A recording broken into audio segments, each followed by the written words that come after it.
Winston Churchill a dit un jour, « Je n'écoute plus ce que les gens disent, je regarde ce qu'ils font. Le comportement ne ment jamais. » Peu importe le type de réussite que vous souhaitez obtenir dans la vie, sans les bons comportements, vous n'obtiendrez jamais les résultats escomptés. Mais avant, je vous demande humblement de vous abonner à la chaîne et d'activer la cloche de notification pour ne rien rater de nos prochains épisodes. Ceci étant fait, continuons. Ce n'est pas ce que vous dites qui compte, mais ce que vous faites. Et bien souvent, les gens ne vivent pas leurs rêves parce qu'ils ont des comportements autolimitatifs. Ils ont de mauvais comportements qui les empêchent de vivre pleinement leur potentiel. Si vous voulez faire de vos rêves une réalité, atteindre tous vos objectifs et vivre une vie épanouie, vos comportements doivent être en harmonie avec ce que vous voulez. En bref, vous devez vous développer pour devenir la bonne personne qui attirera les résultats que vous souhaitez.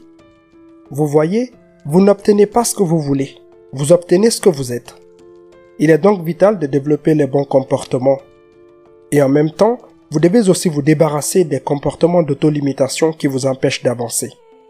Vous devez vous débarrasser des mauvais comportements qui vous empêchent de vivre votre meilleure vie. Bienvenue sur l'école de la vie, l'endroit où des gens passionnés par ce que signifie vivre une vie élégante, belle et réussie viennent profiter, partager et discuter de leur propre vision de la vie. Si vous n'êtes pas encore abonné à cette chaîne, vous ratez quelque chose. Alors, quels sont les mauvais comportements que vous devez arrêter? Voici les 7 comportements limitatifs les plus courants que vous devriez éliminer. Comportement numéro 1. Fantasmer sans prendre de mesures concrètes.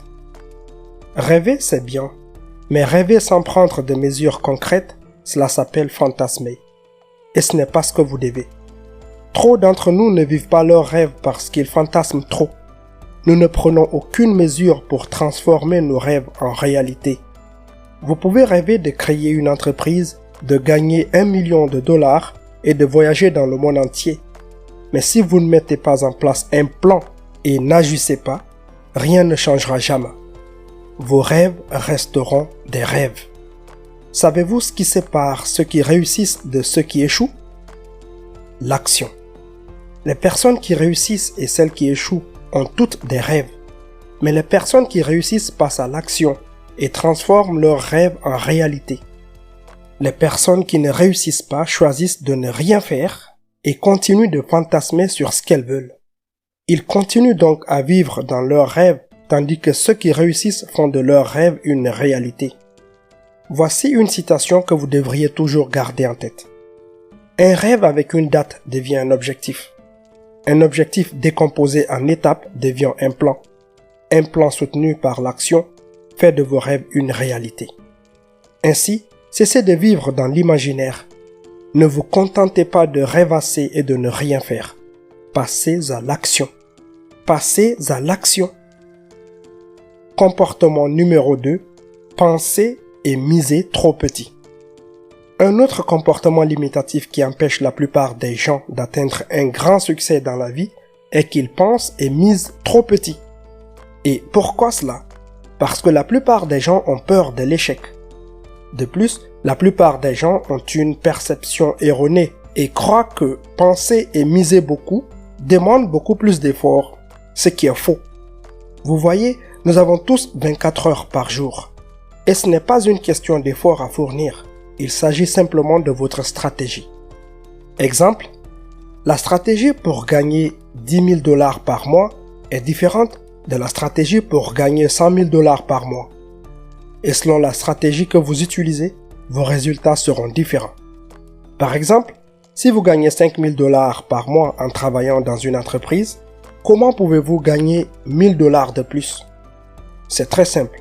Vous travaillez plus dur, vous faites plus d'heures et vous dites à votre patron que vous voulez une augmentation de salaire parce que vous faites des heures supplémentaires. Mais qu'en est-il si vous voulez gagner $50 000 par mois? Vous ne pouvez pas atteindre cet objectif en utilisant la même stratégie, n'est-ce pas?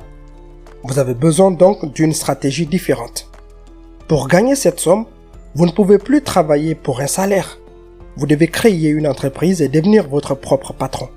Vous avez besoin d'un système de gains dans lequel vous pouvez évoluer. C'est pourquoi cela n'a rien à voir avec l'effort, mais tout à voir avec votre stratégie. Et puisque vous êtes à la recherche du succès, pourquoi ne pas voir grand et rêver grand?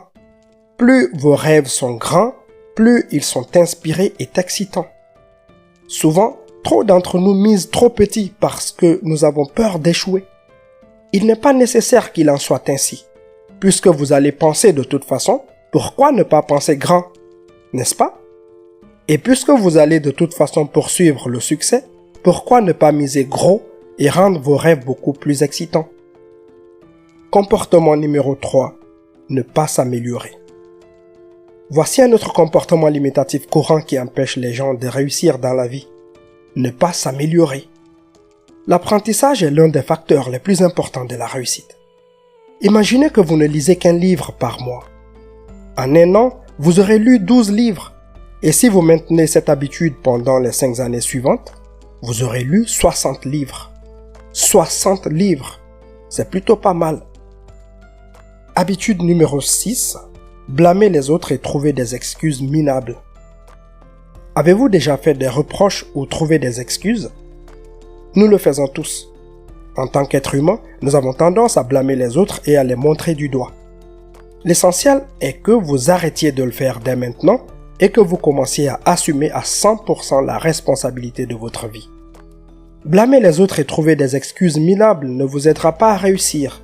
Ce sont les mauvais comportements qui vous empêcheront d'avancer dans la vie. Vous voyez, lorsque vous blâmez et trouvez des excuses, vous renoncez au pouvoir de changer. Pensez-y, si vous venez d'être licencié, est-ce que vous en rendez responsable votre patron ou votre entreprise? Si vous êtes fauché ou si vous avez échoué en affaires, accusez-vous l'économie ou trouvez-vous une excuse pour dire que les temps sont durs maintenant? Si vous le faites, vous ne maîtrisez pas la situation. Blâmer les autres ne vous donnera pas le contrôle, car ce n'est pas votre faute, c'est la faute des autres, n'est-ce pas? Et si les autres en sont responsables, vous ne pouvez rien y faire. Et c'est pourquoi blâmer et trouver des excuses vous fera perdre le pouvoir de changer. Si vous voulez changer votre vie et vivre mieux, vous devez arrêter de jouer au jeu de reproches et ne pas trouver d'excuses minables. Apprenez plutôt à assumer l'entière responsabilité de tout ce qui vous est arrivé, en bien comme en mal.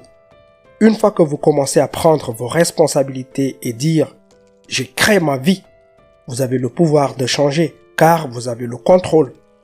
Et le changement commence par la prise de la pleine responsabilité de votre vie. 7. Se concentrer sur les points négatifs. Avouons-le, en tant qu'être humain, nous avons tendance à nous concentrer sur les aspects négatifs. Lorsque des choses se produisent, nous nous demandons pourquoi cela doit-il m'arriver à moi. Penser négativement est normal, la clé est de ne jamais vous laisser succomber à la négativité qui vous consume et consume votre vie. C'est un vrai comportement que vous devez apprendre à surmonter. Lorsque vous avez des pensées négatives, les choses ne peuvent jamais s'améliorer, car vous vous attendez à ce que les choses tournent mal et que le monde vous en veuille. Il y a un excellent dicton qui dit « Vous ne pouvez pas jeter de la négativité partout et ensuite vous demander pourquoi vous avez une vie minable. » Les pensées négatives contribuent à une faible estime de soi. Elles vous donnent l'impression de ne pas être efficace dans le monde. Imaginez que vous voulez créer une entreprise, mais à cause de vos pensées négatives, vous n'osez pas vous lancer car vous avez peur de l'échec. Vous vous inquiétez de la faiblesse de l'économie. Vous avez peur de ne pas avoir ce qu'il faut. Vous doutez de vous et vous vous inquiétez de ce qui se passera si vous échouez. Voilà comment les pensées négatives peuvent vous empêcher de vivre pleinement votre potentiel. Alors apprenez à vous débarrasser de ce comportement limitatif dès maintenant. Voici donc les 7 comportements limitatifs les plus courants qui empêchent la plupart des gens de réussir. Si vous voulez atteindre vos objectifs et transformer vos rêves en réalité, vous devez surmonter ces mauvais comportements dès maintenant. Quel autre comportement limitatif vous empêche de vivre votre meilleure vie? Faites-le moi savoir dans la section des commentaires. C'est toujours un réel plaisir pour moi de vous lire dans la section des commentaires.